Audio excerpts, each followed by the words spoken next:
senador Jean Paul Prats, seja muito bem-vindo e, inicialmente, na sua fala, gostaríamos de parabenizá-lo pelo papel fundamental que tem exercido o Parlamento brasileiro, especialmente o Senado Federal, em defesa da educação, em defesa da ciência, tecnologia e inovação e dos valores democráticos.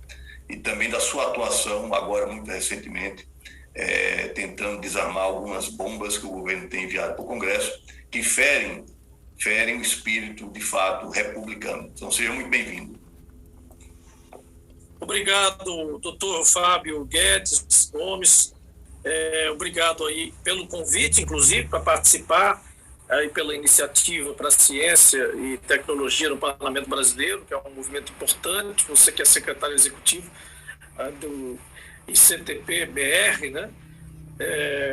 Professora Helena, um prazer também estar consigo aqui, professora Helena Nader, na presidência da Academia Brasileira de Ciências, e, evidentemente, nosso querido ministro, professor doutor Renato Giannini, que nos orgulha muito, e hoje, como presidente da Sociedade Brasileira do Progresso da Ciência, SBPC, eu sou o menos entendido, o menos qualificado para discorrer aqui especificamente sobre o Dia Nacional da Ciência do Pesquisador, embora tenha participado do mundo, né, da ciência do pesquisa na área de petróleo e gás, na área de energia renovável por algum tempo, né, da docência também, enfim, mas queria aqui me colocar humildemente assim como um mero colaborador, né, eventual, na qualidade de senador da República por esse sofrido estado do Rio Grande do Norte, que também todos três conhecem, provavelmente, sabem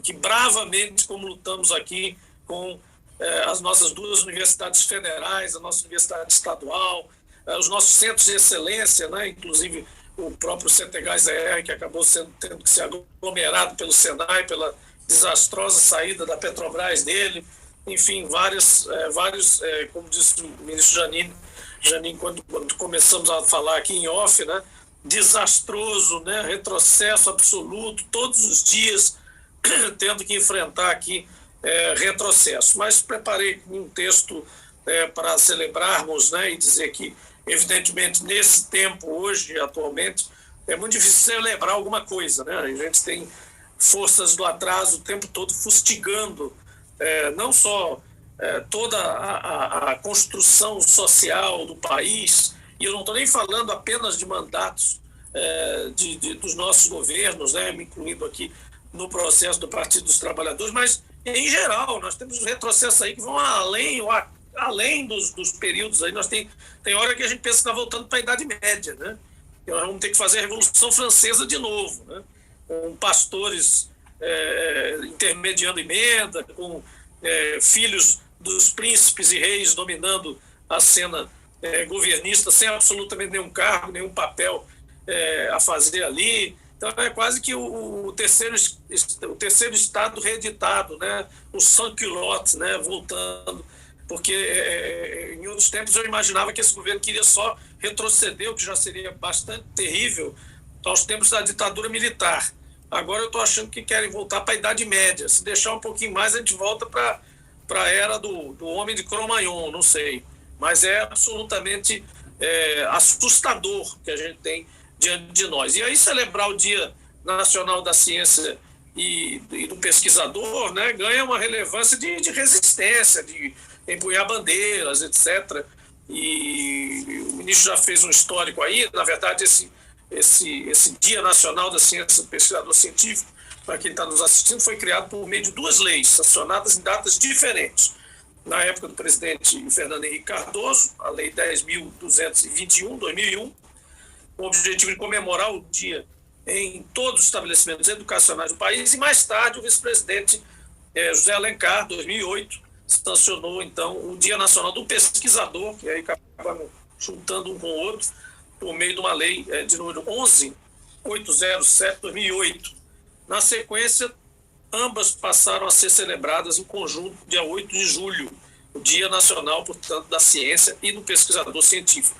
O dia 8 de julho foi escolhido por ter ocorrido nessa data, justamente no ano de 1948, a instalação da gloriosa Sociedade Brasileira para o Progresso da Ciência, SBPC, hoje presidida pelo ministro Janine. Então, não é por acaso que nós estamos aqui hoje e muito contentes no sentido de, pelo menos, podermos manifestar esse ato de resistência. Não é mais possível negar que a ciência ocupa um lugar de destaque como identidade essencial da cultura moderna. Ainda que haja esses adoradores de trevas, o fato é que o mundo, os povos do mundo, confiam no método e no saber articulado pela humanidade. Esse Dia Nacional da Ciência e Pesquisador Científico tem peso simbólico crucial para nós lembrarmos da relevância, né, da pesquisa científica, dos avanços da sociedade, seu impacto na saúde, no bem-estar da população. Uma das metas mais ambiciosas da celebração dessa data é exatamente estimular o gosto dos jovens pela ciência e divulgar os saberes científicos para a sociedade.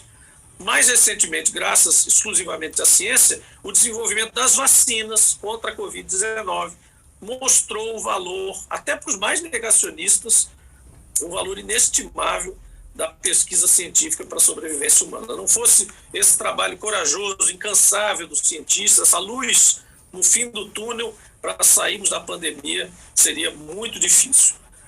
A ciência é o saber que possibilita a compreensão mais objetiva sobre a natureza, a sociedade e tudo que envolve as nossas vidas. Essa premissa embasa o desenvolvimento dos recursos que facilitam justamente a organização otimizada das nossas cidades, do nosso dia a dia, e nos permitem condições favoráveis de bem-estar. Portanto, tem tudo a ver com a habilidade, a capacidade de gerenciar o estado, nosso estado do bem-estar social. Nessa lógica, é indispensável reiterar a necessidade de se investir em ciência para o desenvolvimento e progresso do país. Mais especificamente, esse investimento é essencialmente democrático. Ele assegura o acesso das diversas camadas da população aos benefícios que a ciência proporciona. E é isso que nós buscamos incessantemente no parlamento, que os benefícios sejam providos a todos e todas.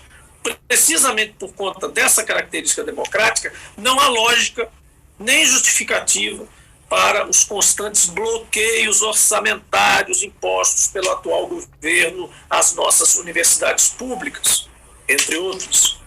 O atraso nos cronogramas gera descompassos educacionais devastadores. E esse descompromisso governamental com a ciência, com a educação, culminou mais recentemente com as medidas mais recentes, mais descabidas do Ministério da Economia, ao remanejar quase 4% dos recursos das universidades para o setor do agronegócio. É importante a gente lembrar também que ano passado o governo retirou mais de 600 milhões que deviam ir para a ciência e pesquisa. Foram exatamente 655 milhões de reais. 87% do total que estava previsto para o FNDCT, Fundo Nacional de Desenvolvimento Científico e Tecnológico, mas que teve a destinação alterada a pedido do ministro da Economia. E, na época, não sei se lembram, certamente os colegas aqui lembrarão, o próprio ministro da Ciência e Tecnologia vociferou, né, a título de falta de consideração. Considerou uma falta de consideração. Isso não tinha sido avisado, etc. Mas até isso aconteceu. É caricato o governo. Então, contra essa avalanche de medidas e políticas que desmontam nossos centros científicos, cumpre acentuar a imprescindível tarefa de recomposição do orçamento das instituições federais de educação superior. Em decorrência dessas sucessivas restrições de recursos verificados nos últimos anos, nossas universidades vivem um momento dramático de sucateamento, que torna a sua gestão uma missão praticamente impossível. Para se ter uma ligeira ideia do descaso governamental, entre 19 e 22, descontada a inflação, a perda das receitas da Universidade Federal corresponde a aproximadamente 30%, um terço dos recursos discricionários. O resultado é um forte impacto na capacidade até de manutenção dos campi afetando a oferta de serviços de assistência estudantil fundamentais aos alunos, além de prejudicar as rotinas das instituições. E é bom aqui salientar o papel de alguns mandatos, principalmente da esquerda brasileira, no sentido de ter complementado essa falta. Nós aqui tivemos que fazer esse esforço, o que também é uma coisa completamente distorcida, porque os mandatos e as próprias emendas se destinam a complementar atividades e não a suprir o básico que o orçamento regularmente deveria fazer. Se a gente for buscar as comparações em anos passados, governos passados, nós vemos o tamanho da devastação com mais clareza. Comparado a 2015, esse monte de cortes atuais representa aproximadamente 60% do orçamento discricionário das universidades. Nesse estado lastimável, não se deve mais minimizar o impacto devastador que gera no país quando essas políticas suicidas, por que não dizer, né, são introduzidas. No mínimo, violentam o enorme valor cultural que representam a ciência e a pesquisa na nossa moderna, mas ainda muito desigual sociedade. No entanto, essa resistente rede de universidades vinculadas ao Ministério da Educação honra bravamente seu papel institucional na condição de esfera mais destacada a compor a estrutura pública da ciência, tecnologia e inovação. Ela jamais hesitou e não tem faltado em operacionalizar todos os seus mecanismos fundamentais no desenvolvimento da nação, com toda essa dificuldade. Seja por sua capacidade de produzir conhecimento, tecnologia, inovação, seja por sua liderança na geração de oportunidades, inclusão, nada desvia a universidade pública da sua missão social. É uma missão civilizatória. Hoje, heróica, mas sempre civilizatória. Por mais prósperas que hoje sejam as universidades privadas e as instituições privadas de ciência, tecnologia, ensino superior, aqueles centros financiados por empresas, ainda cabe à esfera pública universitária a quase exclusividade no quesito excelência nas suas produções e publicações. É só ver os rankings anualmente divulgados. Nossas universidades representam aí a maior parte da produção de ciência aplicada, consolidadas em patentes, publicações em revistas especializadas, etc.